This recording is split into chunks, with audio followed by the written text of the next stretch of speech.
A gente está destacando aqui esta nova fronteira agrícola da soja que está chamando a atenção de produtores rurais de todo o Brasil. Aí você se pergunta, mas o que é uma nova fronteira? É uma área que não tinha aptidão para o plantio, por exemplo, da soja e que passa a ser descoberta como uma promessa de produtividades de até mais de 80 sacas por hectare. Onde está esta nova fronteira? A gente vai te mostrar.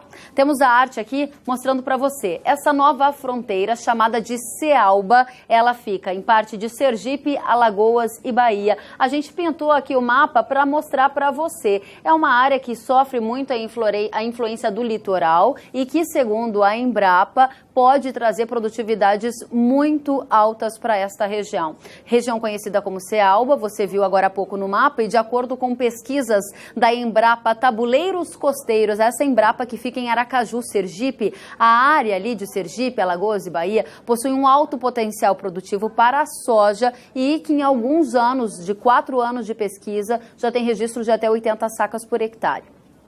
Vamos saber mais sobre essa região do Brasil com o pesquisador Sérgio de Oliveira Procópio. Sérgio, que foi levado em conta nesta pesquisa para tornar viável a produção de soja nestes estados. Quanto que chove por ano nessas regiões, hein? Boa tarde.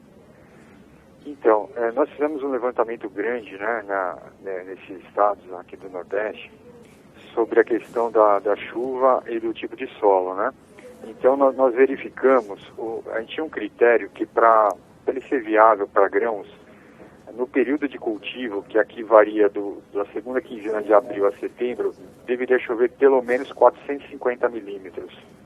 Então, esse foi o nosso levantamento, né? Nós fizemos um levantamento de mais de 30 anos de dados climáticos, a análise da classificação do solo, relevo, e aí nós conseguimos delimitar essa região de aptidão para o cultivo da soja aqui que a gente denomina de Cealba.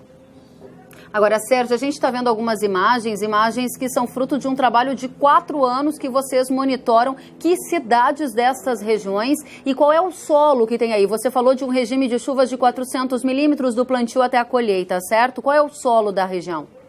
Olha, aqui nós temos predomínio do argissolo, vermelho e amarelo, nós temos algumas manchas de latossolo, de cambissolo e de neossolo quartzarênico também.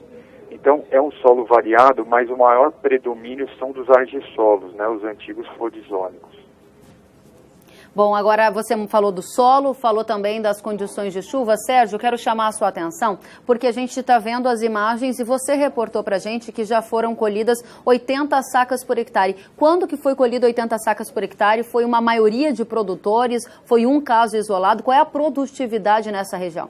Olha, então, nós temos 4 safras, né, em várias localidades, tanto com ensaios de pesquisa, unidades demonstrativas, e nesses 2 últimos anos nós monitoramos algumas áreas de produtores, né, que já iniciaram a adoção da soja. Então, assim, nos anos de melhor chuva, realmente nós conseguimos produtividades muito boas, principalmente na faixa do agreste, né, que é aquela transição entre o tabuleiro costeiro e o semiárido. Então, assim, no agreste, nós tivemos produtividade de 80 sacos, 75, 72. Nos anos de menor chuva, como foi o ano passado, essa produtividade já caiu para 40 sacos, 42. Mas a gente vê, assim, em anos normais de chuva, o ambiente de produção é muito bom, porque é um cultivo de outono e inverno. É um cultivo que a gente coincide com temperaturas noturnas mais baixas. Uhum. E isso favorece, né, isso diminui a evapotranspiração da cultura. Então, é uma característica interessante que a gente denota que o grão aqui, normalmente, ele tem um melhor enchimento.